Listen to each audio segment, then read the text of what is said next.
네, 안녕하십니까? 오늘은 저번 시간에 TPC 중에서 생각하기에 대해서 설명을 해드렸습니다. 이번 시간은 P 프레젠테이션 표현하기에 대해서 설명해 드리도록 하겠습니다. 이 표현하기 부분은 생각했던 여러분들이 생각하기에서 나름대로 생각을 했던 그 부분을 그림으로 표현을 해보는 시간입니다. 드로잉 툴을 이용해서 그림을 그릴 수도 있고요. 또는 엑셀에 그림을 그릴 수도 있으니까 다양한 방법으로 한번 여러분들도 따라해 보시면 좋을 것 같습니다. 일반적으로 프로그램은 메모리에서 동작이 됩니다. 메모리에서. 그래서 이 메모리에서 어떻게 동작이 되는지를 이해하는 단계라고 보시면 될 것 같습니다. 이 표현하기 부분에서는 실제로 이제 이 약간의 이 문법적인 부분, 그리고 또 용어적인 부분, 또 기술적인 부분이 조금 설명이 될 수 있다는 것 알아두시면 되겠습니다. 그리고 이 표현하기까지는 아직까지 우리가 실제로 이제 코딩을 하기 전 단계이기 때문에 실제 문법이라든가 또는 어떤 용어에 대해서 잘 모를 수도 있습니다. 그렇기 때문에 이 표현하기 단계까지도 그냥 자유롭게 어떻게 이게 실제로 메모리에서 이루어질 것인지 100% 정답은 없지만 이러한 형식으로 될 것이다 라는 것을 알아놓는 것이 중요하기 때문에 표현하기 위해서는 자유롭게 한번 표현을 해보면 좋을 것 같습니다. 네, 저번 시간에 이 자바 프로그래밍 언어를 이용하여 두 개의 정수를 더하여 결과를 출력하는 프로그램을 만들어 보자 라고 이제 문제를 주었죠. 그러면 이제 표현하기 부분에서는 일단 한번 이렇게 생각해 보도록 하겠습니다. 일단 기본적으로 두 개의 정수를 더해야 되기 때문에 이 두 개의 정수가 실제로 컴퓨터 메모리 안에 컴퓨터에 기억이 되어 있어야 되겠죠. 기억.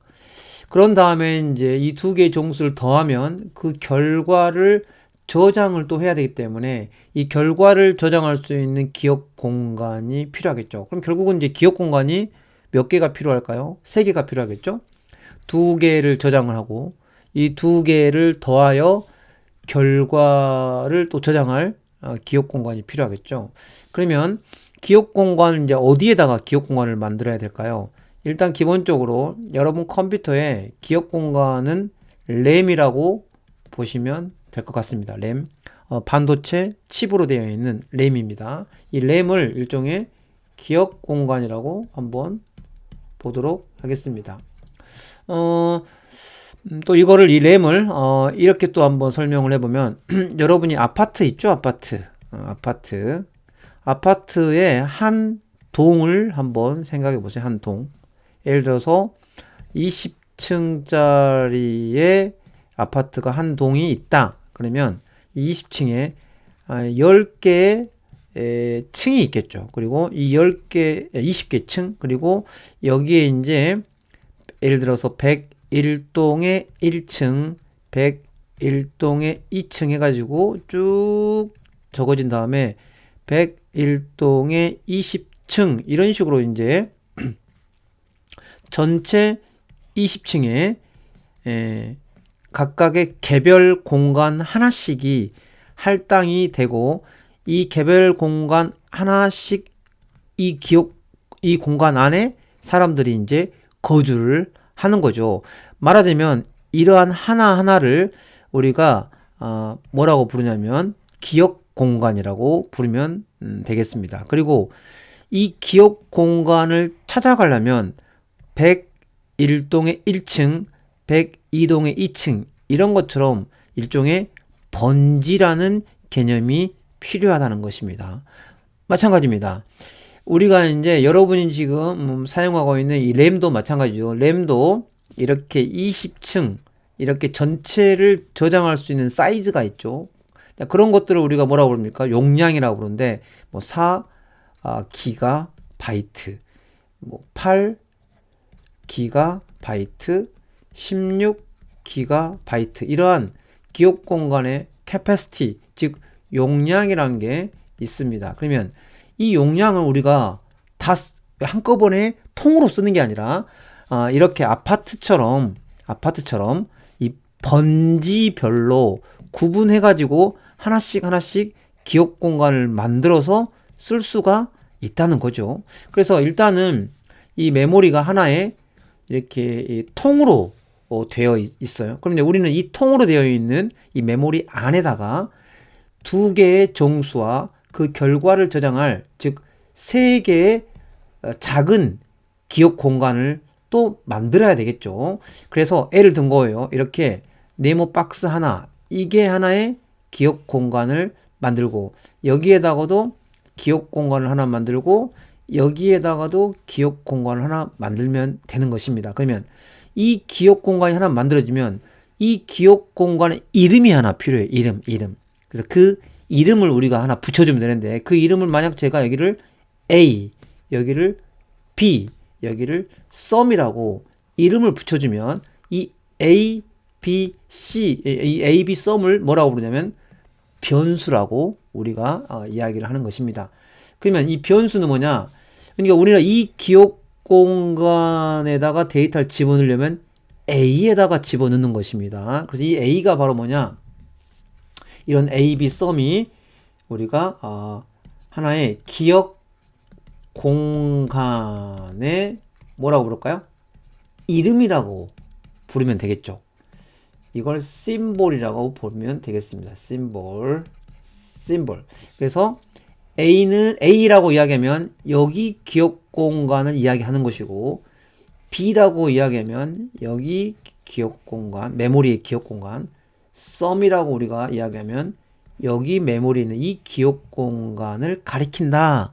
이렇게 생각하면 되겠습니다. 그래서 기억 공간의 이름. 그래서 데이터를 저장하려면 변수가 필요하다는 겁니다. 변수. 그래서 이제 뭐 이 이후에 또 나오겠지만 변수를 만드는 방법도 나옵니다. 일단은 뭐 A, B, sum은 그냥 제가 이름을 지어낸 이름이에요. 자, 그러면 변수가 만들어지면 이 변수 안에다가 뭐 하면 될까요? 데이터를 집어 넣어야 되겠죠. 그것을 우리가 뭐라고 부르냐면 대입 할당이라고 부릅니다. 그래서 이 대입 할당은 바로 무슨 말이냐? 변수에, 여기서 말하는 변수는 항상 기억 공간이라고 부른다고 그랬어요. 변수에 데이터를 뭐 하는 거예요? 저장하는 것이다. 이렇게 보면 됩니다. 저장 또는 대입한다 또는 할당한다, 이런 말을 쓰는 것입니다. 그러면 어떻게 할당을 하면 될까요? equal, 이 는이라는 연산자, 즉 대입 연산자를 이용하면 됩니다. 그러면 이제 뒤에 이제 코딩에서도 나오겠지만 어떻게 하면 될까요? A에 1이라는 정수를 대입해라는, 그러면 이렇게 들어간다는 거죠. 그럼 여기에 1이 저장이 되고, 그 다음에 B라는 기억 공간에 1을 대입해라. 그럼 여기에 또 1이 저장이 되는 거죠. 그 다음에 이제 결국 그 다음에는 이제 뭐 하면 되죠? 이 A와 B를 더해야 되겠죠. 이 더하려면 이제 뭐가 필요합니까? 이 더하기가 이제 필요한데, 이 더하기가 오퍼레이터, 연산자라고 보면 되겠습니다. 그럼 덧셈을 한 다음에 그 결과를 다시 sum에다가 저장을 하면 되겠죠. 그러면 A와 B를 더해서 sum에다가 이렇게 대입을 해라. 그럼 결국은 A가 1이고 B가 1이니까 1 더하기 1은 2가 sum에 저장이 되겠죠. 그래서 여기에 sum이라는 기억 공간에 2가 저장이 되면 되겠습니다. 그래서 이렇게 변수와 연산자와 대입, 이러한 이제 용어들이 표현이 될 수가 있다는 겁니다. 표현하기 위해서. 자, 그런 다음에 또 하나 알아야 될 것은 무엇입니까? 이 변수는 기억 공간이기 때문에 이 기억 공간을 만드는 목적은 뭐죠? 데이터를 저장하기 위해서 만든 거죠. 그러면 이 변수에 어떤 데이터를 저장을 해야 될까요? 어떤 데이터? 여기서는 지금 정수라고 이렇게 단서가 나와 있네요. 정수. 그래서 또 하나 알아야 될 것은 뭐냐? 어떤 변수에 어떤 종류의 데이터를 넣을 것인가? 이것도 상당히 중요하겠죠. 왜냐면 기억 공간이 하나가 이렇게 만들어졌는데 여기에 여기에 들어갈 정수가 여기 기억 공간에 들어가야 될 데이터의 종류가 즉 종류가 결정이 되어 있어야 될 거 아닙니까? 왜냐면 이 A에 정수를 넣을지 실수라는 값을 넣을지 문자라는 데이터를 넣을지 어떤 종류의 데이터를 넣을 것인지 이것도 고려가 돼야 된다는 거죠. 이 변수가 만들어질 때는 항상 어떤 종류의 데이터를 넣을 것인가 이것도 결정이 되어야 된다는 거예요. 이런 것들을 나중에 우리가 뭐라고 하냐면 이 변수의 자료형이라고 우리가 부릅니다. 자료형. 이 변수에 어떤 종류의 데이터를 넣을 것인지를 결정하는 것을 자료형이라고 부르고, 그러면 지금 같은 경우는 이 변수에 어떤 종류의 데이터를 넣어야 되죠? 정수를 넣어야 되죠. 그래서 이 자료형 중에서 정수 자료형을 우리가 뭐라고 부르냐면 int라고 우리가 나중에 부릅니다. int. 그래서 이 부분은 이제 뒤에 또 설명이 됩니다. 자, 그래서 이 표현하기 이 부분에서는 이렇게 그림을 그려가면서 여러분에게 실제로 프로그램이 어떻게 동작이 될 것인지를 메모리 관점에서 한번 설명을 하는 부분이 바로 표현하기가 되겠습니다. 그래서 이 부분은 여기도 마찬가지입니다. 100% 정답은 없어요. 그리고 여러분들도 나름대로 이제 연습장이라든가 이렇게 비어있는 공간에다가 여러분도 한번 그림을 한번 그려보면서 이해를 같이 해보면 좋을 것 같습니다. 또 이 이후에도 계속 이 그림을 그리는 부분이 나오기 때문에 여러분들이 좀 몇 번만 한번 같이 따라 해보면서 한번 쭉 따라오시면은 이해할 거라고 생각이 됩니다. 자, 그래서 일단은 오늘은 이 두 번째 시간에서는 이 표현하기가 어떻게 되는지에 대해서 설명을 해 드렸습니다. 네, 여기까지 마치고요. 다음 시간에는 이제 이렇게 표현하기가 되면은 그 다음에는 이제 이러한 내용이 실제로 이제 코딩으로 구현을 하는 단계, 코딩하기 단계가 있습니다. 그 부분에 대해서 한번 설명을 해 드리도록 하겠습니다. 네, 오늘은 여기까지 마치고 다음 시간에 뵙도록 하겠습니다.